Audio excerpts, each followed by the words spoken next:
तर स्वागत आहे मित्रांनो आपलं आजच्या ह्या नवीन व्हिडिओमध्ये आणि आजच्या ह्या आपल्या नवीन ब्लॉगमध्ये। तर आज आपण आलो आहोत परळी रेल्वे स्टेशनवरती। आता आपण परळी रेल्वे स्टेशनवरती आलो आहोत। आपण जे आपलं जे नगर बीड परळी ही जे महत्त्वाकांक्षी जो 265 किलोमीटरचा जो मार्ग आहे, तो मार्ग ह्या परळी स्टेशनवरती कुठे जुटतो तो आज आपल्याला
तर मित्रांनो आता आपण साधारणतः परळी रेल्वे स्टेशन पासून साधारणतः 1 किलोमीटर आपण बाहेर आलेलो आहोत। आतमध्ये आलो, आपण बाहेरच्या साईडला आलेलो आहोत आपण रेल्वे स्टेशनच्या। तुम्ही बघू शकता माझ्या पाठीमागं एक जुनी लाईन आहे आणि पलीकडची त्याच्याही जी चालू स्थितीची जी लाईन आहे ती इंजिन वगैरे चेंज करण्यासाठी किंवा इतर कामासाठी रेल्वे प्रशासन यूज करतं ती लाईन। आणि ही जी लाईन आहे तुम्ही बघू शकता ही जुनी लाईन आहे। याच्यावरती आता तुम्ही बघू शकता कशा प्रकारे गंज वगैरे चढलेला आहे आणि झाडाझुडपांनी ह्या साईडला तुम्ही बघू शकता की कसा विळखा घातलेला आहे। अशी ही आपली जी आजचा जो व्हिडिओ बनवण्याचा जो मुद्दा आहे आपलं जे नगर बीड परळी हा महत्वपूर्ण जो जिल्हावासियांसाठी जो रेल्वे मार्ग आहे 265 किलोमीटरचा, हा कुठे जुटतो आणि कुठे येऊन मिळतो, जे सगळ्यात महत्वाचं जे ठिकाण आहे परळीचं परळीच्या आपल्या त्या ठिकाणापाशी आपण आता एक्झॅक्ट पॉइंटला आहोत।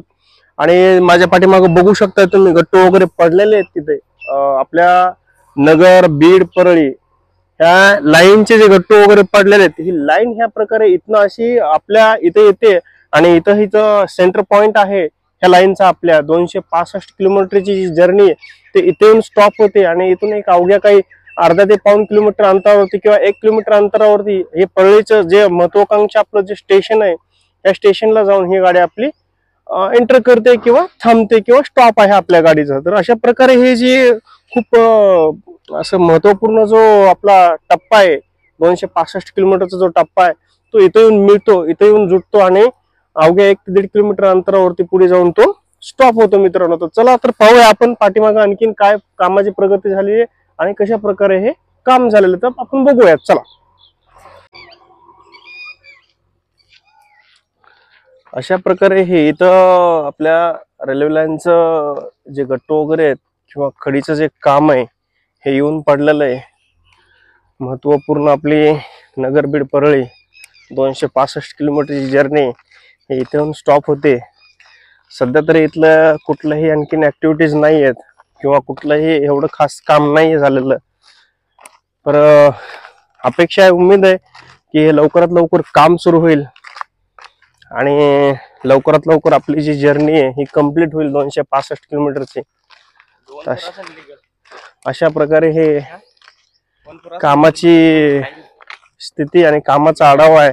भरपूर लोकांचे कमेंट्स होत्या की तुम्ही आम्हाला परळीकडील काम दाखवा, परळीकडील काम दाखवा। आता मध्यंतरी तर काम कुठंच झालेलं नाहीये, खास असं कुठलंही काम दाखवण्याजोगं नाहीये। आम्ही थेट आज जे महाराष्ट्रात जे नाव गाजते, महाराष्ट्रात जे चालू आहे परळी वैजनाथ परळी वैजनाथ परळी वैजनाथ, हे असं परळी वैजनाथला आम्ही आलो आहोत आणि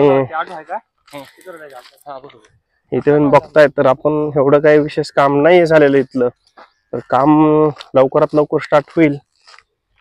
तर चला तर आपण आणखीन पुढे जाऊन बघूया। तर अशा प्रकारे आपण आपल्याकडे जे महत्वाकांक्षी जे आपले बीड परळी नगर बीड परळी जो रेल्वे मार्ग आहे, ह्या रेल्वे मार्गाच्या आपण अंतिम टप्प्यात आलेलो आहोत. तुम्ही पाहू शकतात. आणि ह्या 265 किलोमीटरच्या ह्या जर्नी मधला हा सगळ्यात शेवटचा पूल आहे. तुम्ही बघू शकता साईडचं वातावरण पण बघू शकतात मित्रांनो. अशा प्रकारे हा शेवटचा पूल आहे आणि ह्या शेवटच्या पुलावरती आता आपण आहोत एक्झॅक्ट. आणि हा जो पूल आहे हा आपल्या परळीला जोडतो. अवघ्या परळी इथनं अर्धा किलोमीटर अंतरावरती परळी आहे आणि अर्धा किलोमीटर अंतरावरती परळीचं हे रेल्वे स्टेशन आहे मित्रांनो. अशा प्रकारे हे शेवटच्या पुलावरती आज आपण आता आहोत. आपल्या 265 किलोमीटरची जर्नी ह्या शेवटच्या पुलावर इथं संपत आहे आणि अवघ्या काही अंतरावरती 15 ते 10 मिनिटाच्या अंतरावरती आपलं स्टेशन आहे मित्रांनो. आणि ही जी लाईन पडते अशी ती हे येते आपल्या बीड, वडवणी, तेलगाव, दिंद्रोड, सिरसाळा आणि सरळ अशी जाते त्यासमोर परळी स्टेशनला जाऊन मिळते. ही अवघ्या काही मिनिटाच्या अंतरावरती 10 मिनिटाच्या अंतरावरती परळी रेल्वे स्टेशन आहे. तर चला तर आपण पाहूयात परळी रेल्वे स्टेशनची पण काय परिस्थिती आणि कशा प्रकारे परळी रेल्वे स्टेशन आहे ते. तर फायनली आपण आता आलो आहोत आपल्या परळी वैजनाथ ह्या रेल्वे स्टेशनवरती. माझ्या इकडच्या साईडला बघू शकतात मालगाडी उभा आहे, कोळशाची जी मालगाडी ती उभा आहे. आणि माझ्या पाठीमागं जर तुम्हाला दाखवण्याची सांगण्याची गरज नाहीये, माझ्या पाठीमागं रेल्वेचे इंजिन आहेत 2-3 थांबलेले आहेत. हे मार्गस्थ होण्याच्या तयारीवरती आहेत, आपापल्या रूटला जाण्याच्या तयारीवरती इंजिन स्टार्ट आहे. अशा प्रकारे आपण जे आपलं अहिल्यानगर, बीड आणि परळी हे जे महत्वाचे ते 3 टप्पे होते, 3 टप्प्यापैकी हा शेवटचा आणि अंतिम टप्पा म्हणजे आपलं प्रभू वैजनाथ म्हणजे आपलं परळी वैजनाथ ह्या ठिकाणी आपण आलेलो आहोत.